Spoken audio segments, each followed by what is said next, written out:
tecnología. ¿Cómo se coordinan las funciones de mi cuerpo? Reconocer la función coordinadora del sistema nervioso ante diversos estímulos. Qué gusto encontrarnos en la programación de Aprende en Casa, una propuesta de la Secretaría de Educación Pública para mejorar los aprendizajes. No olviden tener a la mano papel y lápiz e integren las notas relevantes de cada sesión en su carpeta de experiencias. Esta sesión titulada ¿Cómo se coordinan las funciones de mi cuerpo? Se dirige a estudiantes de primer grado en las asignaturas de Ciencias y Tecnología, Biología.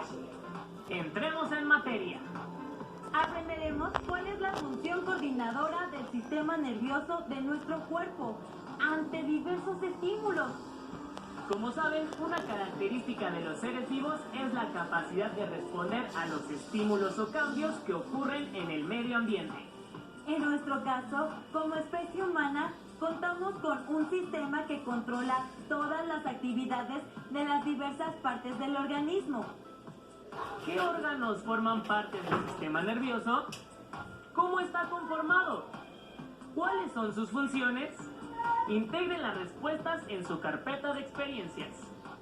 Hagamos un viaje al interior del cuerpo humano para conocer un poco más de este sistema. Veamos el siguiente video. El sistema nervioso está constituido por células llamadas neuronas. Las neuronas se caracterizan por su capacidad para comunicarse con otras células, ya sean nerviosas, musculares o glandulares, y se especializan en conducir señales eléctricas denominadas impulsos nerviosos, que les permiten transmitir o recibir información. Las neuronas forman el cerebro, el órgano más importante del sistema nervioso, y también forman el tejido nervioso que se encuentra repartido por todo nuestro cuerpo. Los seres humanos tenemos un promedio de 100.000 millones de neuronas. ¿Te imaginas? El sistema nervioso se divide en dos partes, el sistema nervioso central y el sistema nervioso periférico. Veamos cómo se componen estos sistemas. El sistema nervioso central está formado por el encéfalo y la médula espinal. A su vez, el encéfalo está envuelto en tres membranas. Se encuentra en la cavidad craneal y está formado principalmente por el cerebro, el cerebelo, el tálamo, el bulbo raquídeo y algunas glándulas, como la hipófisis o la pituitaria. Conectada al encéfalo está la médula espinal, un órgano tubular que es la vía de información hacia el cerebro y de este hacia los músculos y las glándulas. Ahora bien, el sistema nervioso periférico está formado por dos tipos de nervios. Los nervios craneales, que se localizan en la cabeza y controlan sus funciones y las del cuello. Y los nervios espinales, que están ramificados en pares por las vértebras de la columna vertebral y que conducen la información del cerebro a las demás partes del cuerpo.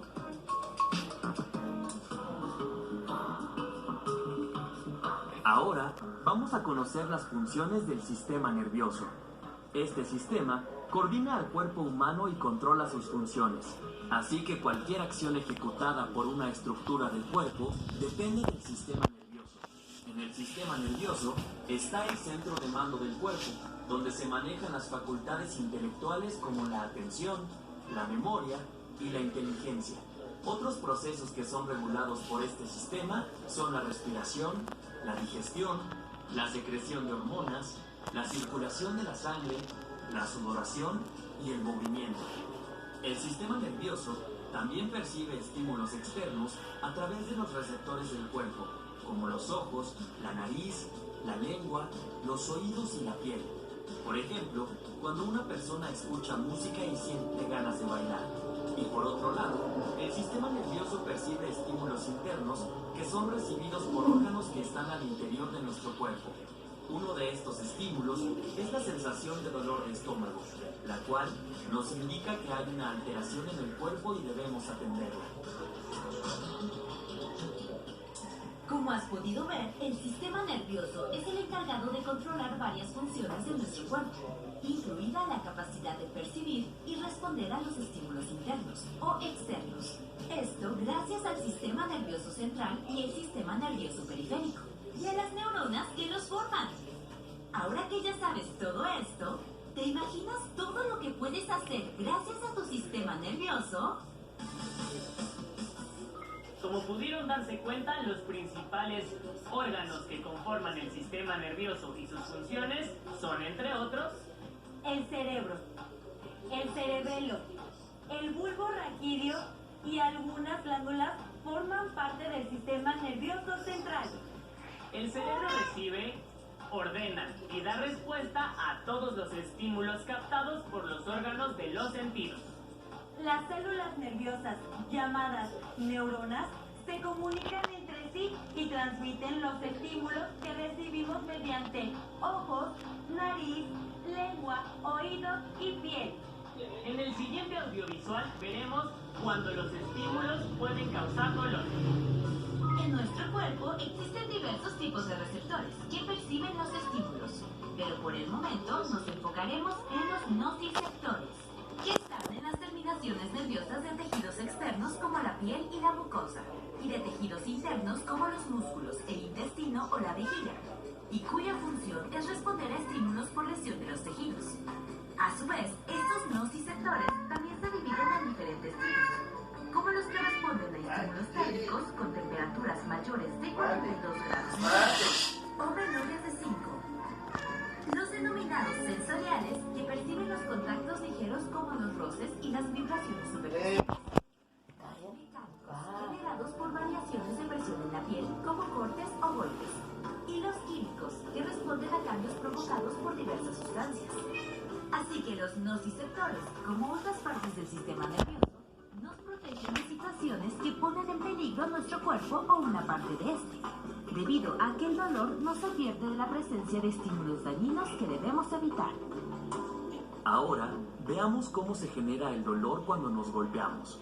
Cuando ocurre un daño en nuestro cuerpo, por ejemplo, un golpe en un brazo, los nociceptores responden por la estimulación directa de los tejidos o por las sustancias liberadas durante el golpe. Esta respuesta se conoce como nocicepción y consiste en emitir sensaciones de dolor que primero viajan hacia la médula espinal. De ahí se envía una sustancia química llamada neurotransmisor mediante la vía nerviosa ascendente hasta la corteza cerebral, el tálamo y otras regiones del cerebro. Entonces, el cerebro responde al estímulo provocando dolor en la parte afectada como una respuesta de protección a los tejidos. Es importante mencionar que, aunque no lo percibimos, antes de que se genere el dolor, muchas veces realizamos primero una respuesta de retirada involuntaria de la parte afectada. Has de saber que la intensidad del dolor no está directamente relacionada con la cantidad de daño en el tejido, sino con el examen que hace el sistema nervioso central a partir de las señales que recibe y la suma de la memoria, los procesos de razonamiento y las emociones. Entonces, el cerebro genera un determinado grado de dolor. En conclusión, el recorrido para la generación del dolor inicia en los nociceptores, que captan la sensación de dolor a través de diferentes estímulos. Los estímulos viajan por fibras nerviosas del sistema nervioso periférico hasta la médula, para generar una respuesta mecánica involuntaria en la parte afectada. Y después llegan al cerebro, que es donde se manifiesta una cierta cantidad de dolor, dependiendo de aspectos como las señales que recibe, la memoria, los procesos de razonamiento y las emociones. Dentro de nuestro cuerpo existen distintos receptores que participan con el sistema nervioso. Ya ir la que nos puerta. ayudan a conocer e interactuar con el medio que nos rodea. ¿Sabes cuáles receptores nos ayudan a percibir los sabores? ¿Qué les llamó más la atención acerca de lo que ocurre en el organismo cuando nos lesionamos? Es interesante saber que en nuestro cuerpo existen receptores especializados que nos permiten responder a distintos estímulos causantes de daño. Ya que nos advierten de peligros, nuestro sistema nervioso es verdaderamente genial. ¿No lo creen? También es Jair, la puerta. rapidez de respuestas que se producen de manera instantánea. instantánea y que nos protegen de daños mayores. Veamos un poco más de las respuestas mecánicas involuntarias o reflejas.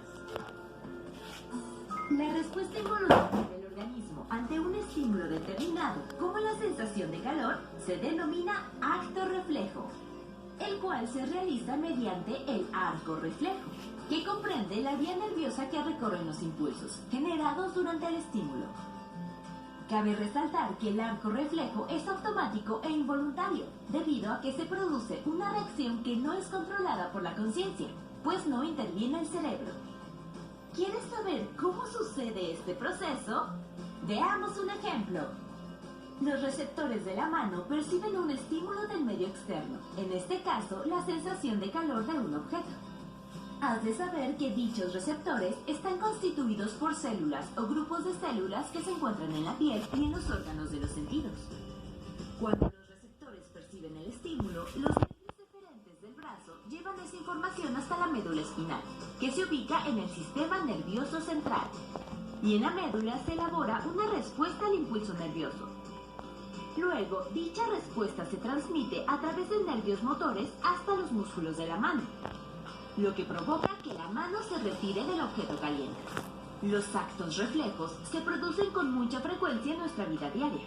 Algunos inician cuando nacemos, como pegarnos al seno de nuestra madre y succionar la leche, mientras que otros los adquirimos como resultado de nuestra experiencia.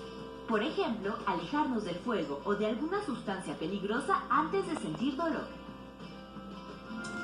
En conclusión, cuando tocamos algo muy caliente, retiramos la mano rápidamente porque nuestro sistema nervioso tiene la capacidad de responder a los estímulos a través del arco y del acto reflejo. El arco reflejo es el conjunto de estructuras que intervienen en un reflejo, mientras que el acto reflejo es la respuesta involuntaria que se produce ante estímulos determinados. Ahora que sabes todo esto, ¿en cuáles situaciones de la vida diaria se activa un acto reflejo? Una de las múltiples funciones del sistema nervioso es el movimiento, y para llevar a cabo esta tarea, nuestro sistema tiene una conexión estrecha con los músculos. Es claro en el ejemplo que vimos del arco reflejo, en el cual interviene el receptor, ubicado en la piel, el músculo y la médula espinal. ¡Qué interesante! Ustedes, alumnas y alumnos, ¿qué han aprendido en esta sesión? ¿Ya lo pensaron? Bien, hagamos una recapitulación. Como hemos visto, el sistema nervioso se divide en sistema nervioso central y periférico. El sistema nervioso central está formado por el encéfalo y la médula espinal, mientras que el sistema nervioso periférico integra los nervios craneales y los de la columna vertebral. Y todo este sistema está